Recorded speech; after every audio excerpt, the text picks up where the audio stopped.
জালেম সমাজে আছে যে আজকে ওলি আউলিয়াদেরকে তাকে জেলখানার মধ্যে আবদ্ধ করে রাখে, উলামায়ে কিরামদের জেলখানায় বন্দী করে রাখে। কারণ একটাই তাদের অপরাধ, একটাই তাদের অন্যায়। তারা কথা বলতে জানে, হকের কথা বলে, ন্যায় কথা বলে। এই ন্যায় কথা বলার কারণে আজকে তাদেরকে ময়না পাখির মতো বন্দী করে রাখা হয়। আর যারা সমাজে টেন্ডারবাজি করে, মানুষের সম্পদ লুণ্ঠন করে, আজকে নাহাজারি করে, মানুষের হক নষ্ট করে, আজকে তারা ওপেনলি ওপেন সমাজে চলে। কি বলেন? সত্যবাদী যারা বলেন, সত্যবাদী যারা সমাজে আছে, যারা রাষ্ট্রদ্রোহী না, যারা রাষ্ট্রবিরোধী কোনো কাজ করে না, যারা রাষ্ট্রের সাথে সম্পর্ক রাখে, সরকারকে সহযোগিতা করে, আইন শৃঙ্খলা বাহিনীকে সহযোগিতা করে, তারা কখনো রাষ্ট্রবিরোধী কাজ করতে পারে না। আর যারা রাষ্ট্রবিরোধী কাজ করে তারাই এই সমাজ থেকে, তারা জনগণের শত্রু, সরকারের শত্রু, প্রশাসনের শত্রু, সমাজের শত্রু। ঠিক কিনা?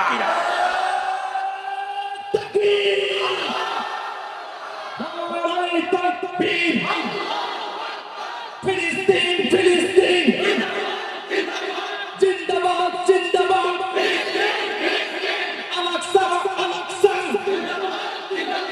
ইহুদিদের কালো হাত ভেঙে দাও, করে দাও।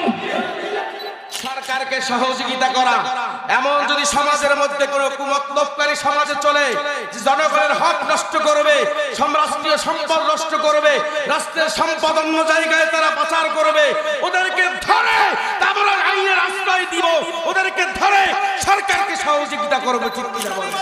এমন জালেম সমাজের মধ্যে আছে, এই পা দিয়া মানুষকে অত্যাচার করে, মানুষের শরীরে আঘাত করে, লাথি মারে, এই হাত দিয়া মানুষের শরীরে আঘাত করে, এই হাত দিয়া কিছু জালেম আছে, এই হাত দিয়া মানুষের দাড়ি দরিয়া মানুষকে টেনে হেসরায়া হেসরায়া নেওয়া নিয়ে যায়। এমন আছে না? নাই?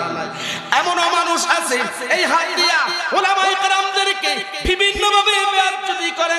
এমনও জালেম সমাজের মধ্যে আছে, এ বাবা আমার কাউকে টার্গেট করে বলার উদ্দেশ্য না রে বাঁচান রে। এই হাত দুইটা থাকলে ভালো কাজে লাগানো যায়, খারাপ কাজেও লাগানো যায়। এমনও জালেম আছে অপরাধ করে নাই, নিরপরাধ মানুষকে অপরাধী বানাইয়া সমাজের মধ্যে অপরাধী সাব্যস্ত করে দেয়। কলম দিয়ে কলম চালাইয়া সত্যকে মিথ্যা বানায়া দেয়, কলম দিয়ে কলম চালাইয়া মিথ্যাকে সত্য বানায়া দেয়। এই হাত দিয়া এমন এমন মানুষকে নির্যাতন করে, অন্যায় ভাবে তাকে প্রহর করে, শরীরের উপরে প্রহর করে, হাত দিয়া গালের উপরে চড় মারে। এমনও বুখারী যে দর্শে যারা হযরত উলামায়ে কেরাম আছে, এমনও আউলিয়া, এমনও আলেমরা আছে, এমনও জালেম সমাজে আছে, যেই জালেমরা এমনও আলেমদেরকে কারাবন্দী করে, এমনও জালেম সমাজের মধ্যে আছে হযরত উলামায়ে কেরামের উপরে নির্যাতন করে। কারণ কেন করে? তারা যখন সত্যটা যখন প্রকাশ করতে যায়, ওই জালেম বেঈমানের বিরুদ্ধে চলে যাবে, এর জন্য তাদের কণ্ঠকে বাকরুদ্ধ করার পথে তারা চালাইতেছে। ঠিক কিনা বলে? কারণ তারা তো কথা বলতে জানে, তারা তো কথা বলে। এই কথা বলার কারণে আজকে দেখেন কিভাবে মানুষকে তারা, কিছু জালেম সমাজে আছে, এই জালেমগুলো আজকে সত্যকারের মানুষগুলোর উপরে কিভাবে স্টিম রোলার চালায়। আছে না? নাই? কথা বলেন না কেন? নাই। কারণ কি জানেন? ময়না কি কালো না সাদা? ময়না কালো না? আর কাক কি কালো না সাদা? কাকও কালো, ময়নাও কালো। আজকে দেখেন ময়নার কত মূল্য, ময়না পাখির কত দাম। আর যে কাক আছে, এই কাকের দাম আছে বলে, বাড়ির বাচ্চা, মুরগির বাচ্চা নিয়ে যায়, হাঁসের বাচ্চা নিয়ে যায়। আছে না? নাই? তারপর ওই কাকরে বন্দী করে রাখে না। যে কাক মুরগির বাচ্চা নিয়ে যায়, হাঁসের বাচ্চা নিয়ে যায়, তারপরে কাকরি কি করে না? আটকায় না, বন্দী করে না। কারণ কি? কাকের মূল্য নাই, কাক তো কথা বলতে পারে না। কাকরে যদি বন্দী করে তো কথা বলতে পারে না। আর ময়না পাখি কথা বলে, বাড়িতে মেহমান আসলে সালাম দেয়, বাড়ির মালিককে বলে মেহমান আসছে, কথা বলতে পারে। পারে কিনা বলে? তে ময়না পাখি কথা বলতে পারে, এর জন্য তাকে বন্দী করছে, আটকাইয়া রাখছে। আর কাক কাক কথা বলতে পারে না, বাড়ির সাবান কোথায় নিয়ে যায় না, হাঁসের বাচ্চা নিয়ে যায়, মুরগির বাচ্চা নিয়ে যায়, কত প্রকারের ক্ষতি করে ফসলের। ময়না পাখি ক্ষতি করে না, ময়না পাখি কথা বলতে পারে, এর জন্য ময়না পাখিকে বন্দি করে রাখা হয়েছে, কাককে বন্দি করে রাখে না। এমন জালেম সমাজে আছে যে আজকে ওলিয়া উলিয়াদেরকে আজকে জেলখানার মধ্যে আবদ্ধ করে রাখে, ওলামায়ে কেরামদের জেলখানায় বন্দি করে রাখে। কারণ একটাই তাদের অপরাধ, একটাই তাদের অন্যায়, তারা কথা বলতে জানে, হকের কথা বলে, ন্যায় কথা বলে। এই ন্যায় কথা বলার কারণে আজকে তাদেরকে ময়না পাখির মতো বন্দি করে রাখা হয়। আর যারা সমাজে টেন্ডারবাজি করে, মানুষের সম্পদ লুণ্ঠন করে, আজকে নাড়াচাড়ি করে, মানুষের হক নষ্ট করে, আজকে তারা ওপেন সমাজে চলে, ঠিক কিনা বলে? আজকে তারা সমাজে চলে, আজকে প্রতিবেশীর হক নষ্ট করে, রাষ্ট্রীয় সম্পদ কিভাবে রাষ্ট্র থেকে তারা পাচার করে দিতেছে। আর এই কথা যখন কোন সঠিক লোক বলতে যাবে, তাকে দিছে। এই হইছে আমাদের অবস্থা। আল্লাহ তাআলার কাছে জালেমদের বিচার হবে ইনশাআল্লাহ। কারণ অপরাধ একটাই, ময়না পাখি কথা বলতে পারে, তার জন্য ময়না পাখি বন্দী। ওলামায়ে কেরাম বলেন, সত্যবাদী যারা বলেন, সত্যবাদী যারা সমাজে আছে, যারা রাষ্ট্রদ্রোহী না, যারা রাষ্ট্রবিরোধী কোনো কাজ করে না, যারা রাষ্ট্রের সাথে সম্পর্ক রাখে, সরকারকে সহযোগিতা করে, আইন শৃঙ্খলা বাহিনীকে সহযোগিতা করে, তারা কখনো রাষ্ট্রবিরোধী কাজ করতে পারে না। আর যারা রাষ্ট্রবিরোধী কাজ করে, তারাই এই সমাজ থেকে, তারা জনগণের শত্রু, সরকারের শত্রু, প্রশাসনের শত্রু, সমাজের শত্রু, ঠিক কিনা?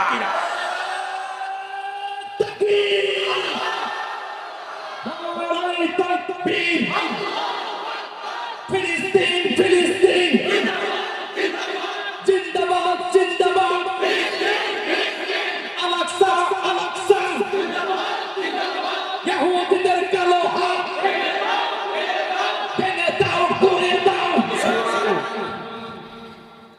আমরা সকলে সচেতন হয়ে যাই। আমাদের প্রত্যেকটা নাগরিকের দায়িত্ব আমার দেশকে,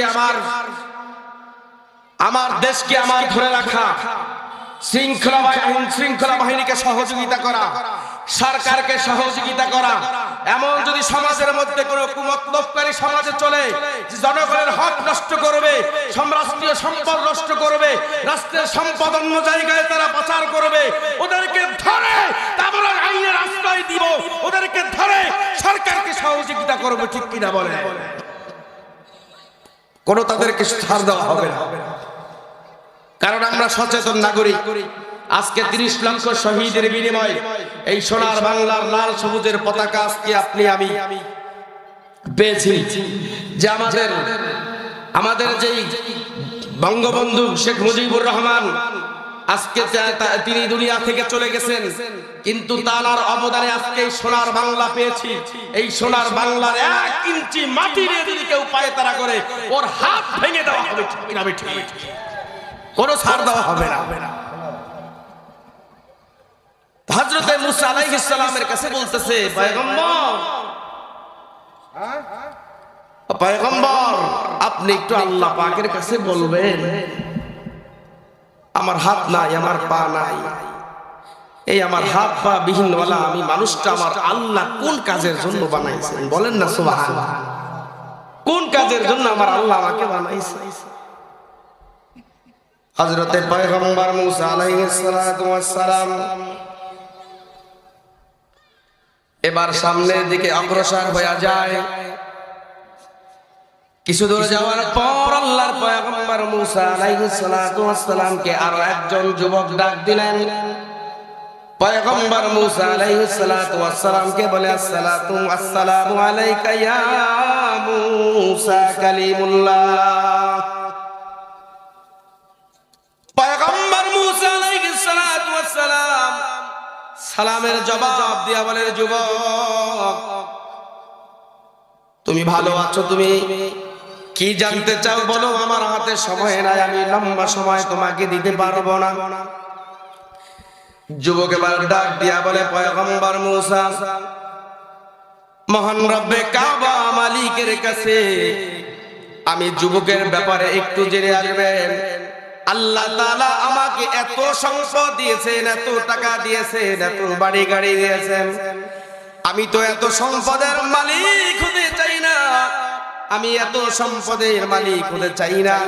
আমি কোন কাজ করার মাধ্যমে আল্লাহ তাআলা আমার সম্পদটা কমায়া দিবেন? আওয়াজ দিয়া বলেন না সুবহানাল্লাহ।